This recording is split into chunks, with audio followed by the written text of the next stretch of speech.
ശ്രദ്ധിക്കുക, നാപ്സ് പോർട്ടലിൽ എൻ്റർ ചെയ്യുന്ന രീതിയാണിത്. നാപ്സ് എന്ന് ടൈപ്പ് ചെയ്യുക. നാപ്സ് ടൈപ്പ് ചെയ്യുമ്പോൾ അവിടെ അതിൽ ഹോം എന്ന് പറഞ്ഞിട്ട് വരും, ഹോം അപ്രന്റീസ്ഷിപ്പ് ട്രെയിനിങ് പോർട്ടൽ എന്ന് പറഞ്ഞു തരും. അതിൽ ക്ലിക്ക് ചെയ്യുക. അത് ക്ലിക്ക് ചെയ്യുമ്പോഴത്തേക്കും നമുക്ക് അടുത്തൊരു പേജിലേക്ക് വരും. അതിൽ ഓക്കെ കൊടുക്കുക. ഓക്കെ കൊടുത്ത ശേഷം നമ്മൾ ഏറ്റവും മേലെ ലോഗിൻ എന്നിടത്ത് അവിടെ കാൻഡിഡേറ്റ് ലോഗിൻ എന്ന് പറഞ്ഞുണ്ടാവും. കാൻഡിഡേറ്റ് നമ്മളെപ്പോഴും കാൻഡിഡേറ്റ് സെലക്ട് ചെയ്യുക. തുടർന്ന് നമുക്ക് കാൻഡിഡേറ്റ് ലോഗിൻ്റെ ഒരു പേജ് വരും. അതിൽ നമുക്ക് നിങ്ങളുടെ മെയിൽ ഐ ഡി എൻ്റർ ചെയ്യണം. ലോഗിൻ ആസ് എ കാൻഡിഡേറ്റ് നിങ്ങളുടെ അപ്രന്റീസ് സ്നാപ്സിൽ രജിസ്റ്റർ ചെയ്ത മെയിൽ ഐ ഡി എൻ്റർ ചെയ്ത് കൊടുക്കുക. ഇത് ക്രോമിലാണ് കിട്ടുന്നത്. ഗൂഗിൾ ക്രോമിൽ കിട്ടുന്നതാണത്. നമ്മുടെ മെയിൽ ഐ ഡി എൻ്റർ ശേഷം നമ്മുടെ ക്യാപ്ച കൊടുക്കുക.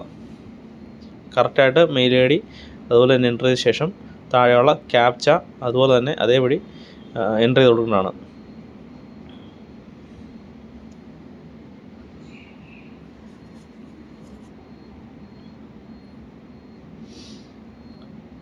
തുടർന്ന് നിങ്ങളുടെ ഫോണിലേക്കും അല്ലെങ്കിൽ മെയിലിലേക്കും ഒരു OTP വരുന്നതാണ്. ഈ OTP എൻ്റർ ചെയ്താൽ മാത്രമേ നമുക്കിതിൽ ലോഗിൻ ചെയ്യാൻ പറ്റത്തുള്ളൂ. ഇത് നാപ്സ് പോർട്ടലിൽ എങ്ങനെയാണ് ആപ്ലിക്കേഷൻ അപ്ലൈ ചെയ്യുന്നതാണ് രീതിയാണിത്. നമ്മൾ വെരിഫൈ ചെയ്യുമ്പോൾ മെയിൽ ഐ ഡി കൊടുത്ത് വെരിഫൈ ചെയ്യുമ്പോഴത്തേക്കും ഇവിടെ ക്യാപ്ച വെരിഫൈ ആവും. പിന്നെ താഴെ കാണുന്ന സബ്മിറ്റ് ബട്ടണിൽ ക്ലിക്ക് ചെയ്യുക. സബ്മിറ്റ് ബട്ടൺ ക്ലിക്ക് ചെയ്യുമ്പോൾ നമുക്ക് അടുത്തൊരു ഒരു പേജിലേക്ക് വരും. പേജല്ല, ഒരു പോപ്പപ്പിലേക്ക് വരും. അതിലേക്ക് നിങ്ങളുടെ OTP എൻ്റർ ചെയ്ത് കൊടുക്കുക.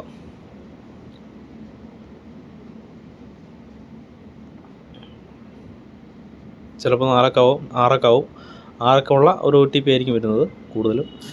അത് എൻ്റർ ചെയ്ത് കൊടുത്ത് ലോഗിൻ ചെയ്യുക. ലോഗിൻ ചെയ്തതിന് ശേഷം നിങ്ങളുടെ നാപ്സിലെ നിങ്ങളുടെ പ്രൊഫൈലിലേക്ക് പോകുന്നതാണ്. നിങ്ങളുടെ പ്രൊഫൈലിൽ കയറുമ്പോഴത്തേക്കും അതിൽ ഒരു പോപ്പ് വരും. അതിൽ ഓക്കെ കൊടുക്കുക. ഓക്കെ കൊടുത്തു കഴിഞ്ഞതിന് ശേഷം നിങ്ങൾക്ക് നിങ്ങളുടെ പേജ് കാണാൻ പറ്റും. അതിൽ അപ്രന്റീസ്ഷിപ്പ് ഓപ്പർച്യൂണിറ്റി എന്ന് പറഞ്ഞാൽ ഒരു ക്ലിക്ക് ചെയ്യുക. അതിൽ കോഴ്സ് ടൈപ്പ് സെലക്ട് ചെയ്യുക. കോഴ്സ് ടൈപ്പിനകത്ത് ഓപ്ഷണൽ സെലക്ട് ചെയ്യുക. ശ്രദ്ധിക്കുക, എപ്പോഴും ഓപ്ഷണലാണ് സെലക്ട് ചെയ്യേണ്ടത്. ഓപ്ഷണൽ സെലക്ട് ചെയ്ത ശേഷം അതിലെ കോഴ്സ് ഡീറ്റെയിൽസ് കൊടുക്കുക. കോഴ്സിൻ്റെ അവിടെ അസംബ്ലി ലൈൻ ഓപ്പറേറ്റർ പ്രത്യേകം നോട്ട് ചെയ്ത് വെക്കുക. അസംബ്ലി ലൈൻ ഓപ്പറേറ്റർ എന്നാണ് അവിടെ ടൈപ്പ് ചെയ്ത് കൊടുക്കേണ്ടത്. അപ്പോൾ അവിടെ അസംബ്ലി ലൈൻ ഓപ്പറേറ്റർ V3.0 എന്ന് പറഞ്ഞ് വരും. അപ്പോൾ തുടർന്ന് ലൊക്കേഷൻ അവിടെ നിങ്ങളൊന്നും കൊടുക്കണ്ട. തുടർന്ന് എസ്റ്റാബ്ലിഷിൻ്റെ അവിടെ ജോൺസൺസ് എന്ന് കൊടുക്കുക. ജോൺസൺസ് ഒരുപാട് ജോൺസൺസ് ഉണ്ടാവും അവിടെ. അപ്പോൾ അതിൽ ഈ കാണുന്ന പോലെ തന്നെ കൊടുക്കുക ജോൺസൺസ്. ഒരുപാട് ജോൺസൺസ് ലിഫ്റ്റ് വരും. പക്ഷേ നിങ്ങൾ ജോൺസൺസ് ലിഫ്റ്റ് പ്രൈവറ്റ് ലിമിറ്റഡ് ഈ കാണുന്നത് തന്നെ കൊടുക്കുക. ഈ കാണുന്നത് തന്നെ കൊടുത്ത ശേഷം നിങ്ങൾ നേരെ അപ്പം ഒരു 36 ഓപ്പർച്യൂണിറ്റീസ് വരും. അപ്പോൾ അതിൽ എറണാകുളം സെലക്ട് ചെയ്യുക. എറണാകുളം അതിനകത്ത് ഓൾറെഡി ഒരുപാട് 36 ലിസ്റ്റ് ചെയ്തിട്ടുണ്ടാവും. അതിനകത്ത് ഒരുപാട് പല ലൊക്കേഷനിൽ കാണും. നിങ്ങൾ എറണാകുളത്തെയാണ് സെലക്ട് ചെയ്യേണ്ടത്.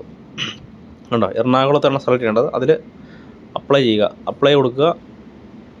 എനി ലൊക്കേഷൻ്റെ അവിടെ കൊച്ചിൻ കൊടുക്കുക. ഓക്കെ കൊടുക്കുക. നിങ്ങൾ അപ്രന്റീസ്ഷിപ്പ് ഇപ്പം അപ്ലൈ ചെയ്തിട്ടുണ്ട്.